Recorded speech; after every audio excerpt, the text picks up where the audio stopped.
hybrids. Read Dr. David Jacobs' work on the threat and the interviews that he's had with people. He refers to them as aliens. They are not aliens. There are actual hybrids in existence that people are reporting as aliens. And so this is very important that this generation understands this, that this is very big, this is the end game, and we have very little time left. Yes. So anyone else want to comment? I said there's Susan, Julie. Thank you, Connie. Susan, Julie, and Jennifer Diane. There's three more that have not had any concluding thoughts or comments.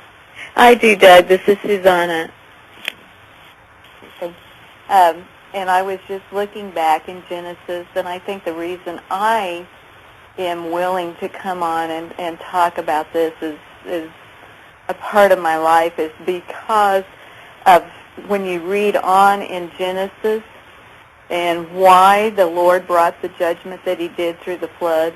He saw the wickedness of man was great on the earth, and that every intent of the thoughts of his heart were only evil continually. He was sorry that he had made man on the earth, and he was grieved in his heart. The earth was full of violence, and the fact that there is this Nephilim outbreak again in this time is evidence of the times that we're in. Yes. And the condition of the world and the fullness of the iniquity. And as that fullness of iniquity is coming forth, we know that the time of the Lord is drawing near. And so this is just evidence of where we are at. Yes. Amen. That's why I am speaking out to those who don't know the Lord. And as you said, our time is short. And so this gives testimony to that. Yes. Okay, Julianne, Diane, which one? Who's next? There's lots of space there. Somebody needs to speak. I don't really have anything to add. Okay, that's fine. Thank you, Julie. How about you, Jennifer Dunn? Do you have anything that would represent any closing thoughts that you would like to add to in terms of as you've been listening to the other ladies speak?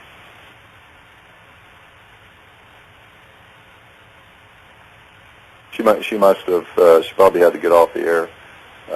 Maybe it was because it's late. She has to get up early and go to work in the morning. So I would just say, with reference to Jennifer Diane, since she's not here with us, that the level of fragmentation in this young lady is as max as anyone I've ever seen in this particular category of trauma. So I just commend all the ladies for being willing to do this. I know this is never easy. This was not something that I personally look forward to, but I wanted to address those out there that are trying to come up with some other kind of explanation of how these hybrids are going to come into existence. I would like to just close with this. I'm going to just ask James to give us any thoughts, because you've been working with Barbara and others for a number of years, James. So any concluding thoughts that you might have, I welcome that. But I would like to just make two distinctions here. We have the first generation offspring, as the days of Noah, hybrids. These are the prototypes.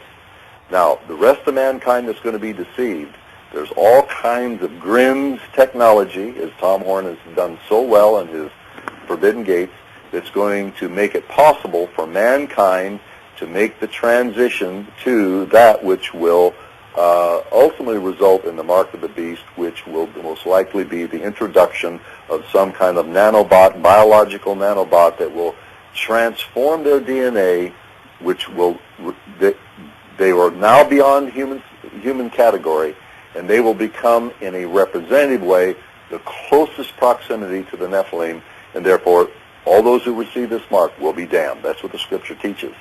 So there's two categories. We have the human race that are not Nephilim, that are going to be brought into this transformation. This is the transhumanism, singularity, omega point. But we have the prototypes, which are the avant-garde. This is the quintessential of Satan's end game. This is, that can only be described as the direct fulfillment of Jesus' prophecy in Matthew 24:37 and Luke 17:26. And I have a concluding statement here, but I want James. You have any thoughts? You've been listening, and as a counselor and someone who has walked a very long and costly journey along with your dear wife, Marilyn, with Barbara, do you have any thoughts that you'd like to add, having listened? Well, as you invited me to speak, the thought that formed for me was a double one. One, just to say, as a student of the Word, as a preacher for 25, 30 years and so on,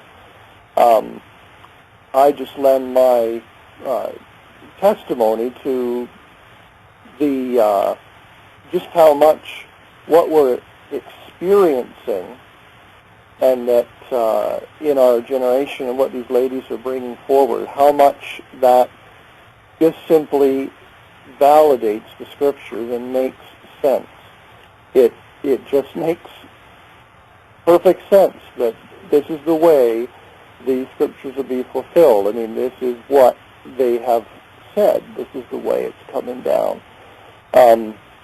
Beyond that, I'd just like to say that my own relationship with Barbara primarily, but all these others who have spoken, I know them personally, and I know even some others who are Nephilim mothers. And just speaking for myself in terms of my relationship with them, I am absolutely convinced of the authenticity of their testimony because of the context of their lives and my relationship with them. And so to who all are listening, here's one guy who knows these ladies, and some of them better than others, but can say these are authentic testimonies.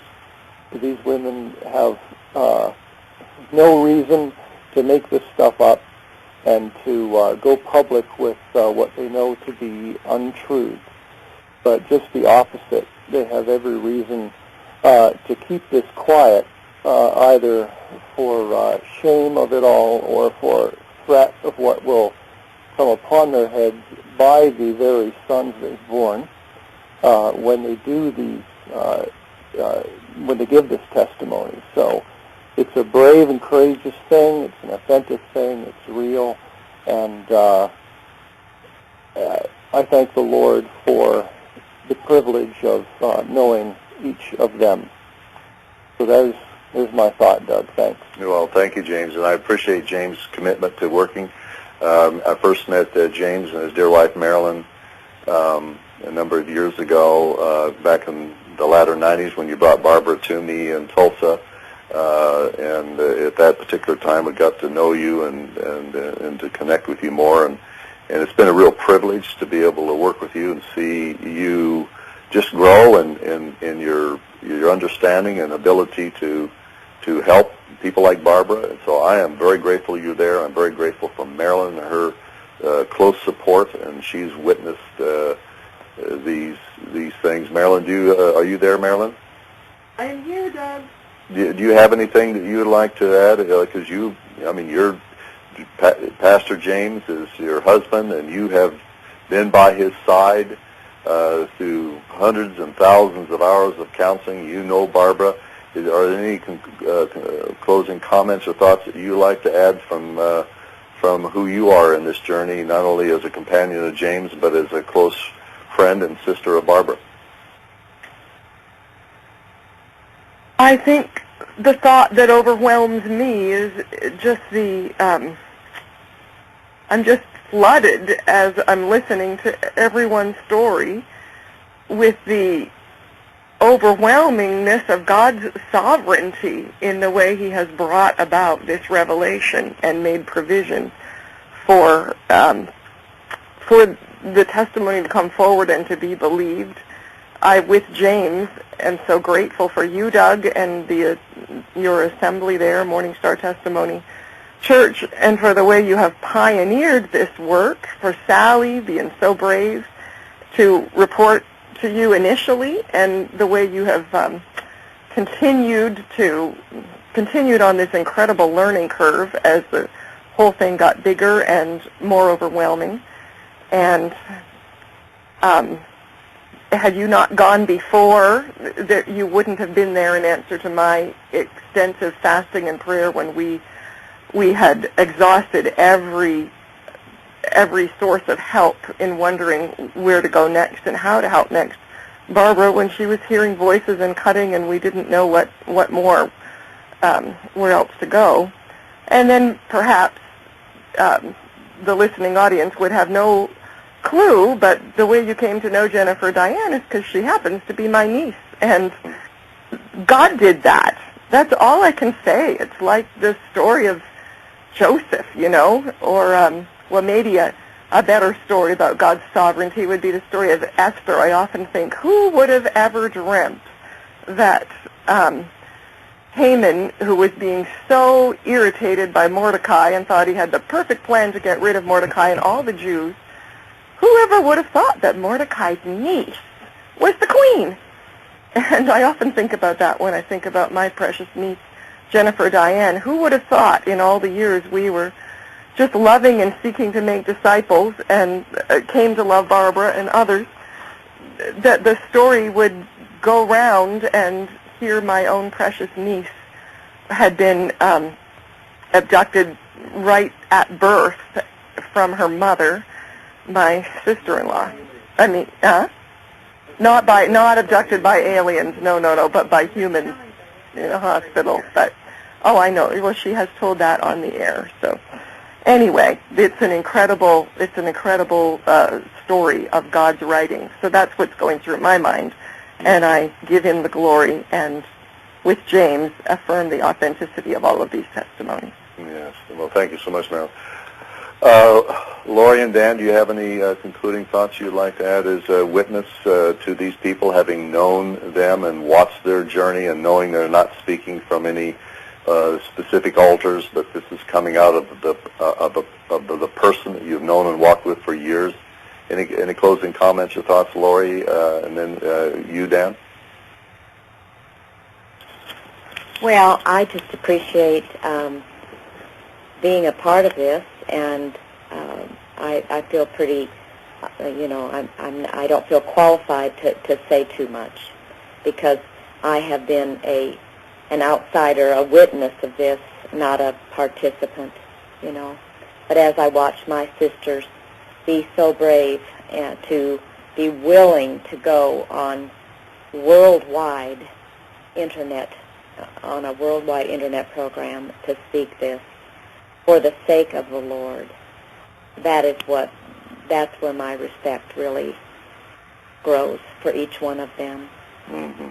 And then for your courage too, Doug, knowing that just from personal experience what we've gone through as a result of going public, the conflict, the unseen conflict has increased exponentially.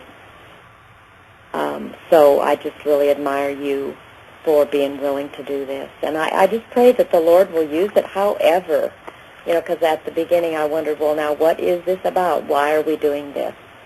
And because it's not like we have a need to be, I know these ladies do not have a need to be affirmed. They don't have a need to hear people say, I believe you, because they know what they went through. And the rest of us who have never experienced it, nor will we ever, we trust them, we take their word for it, we watch them abreact in the counseling session. We believe them. But whatever the rest of the world's going to do with this, and the rest of the Christian world, that's between them and the Lord. And I would just pray that there somehow God would use this show and the others that the ladies and you have done to awaken, that the Lord would use it to awaken the church to the days in which we live. Yeah. And to open the eyes of the heart. That's my prayer. that the Lord would give the people listening a spirit of wisdom and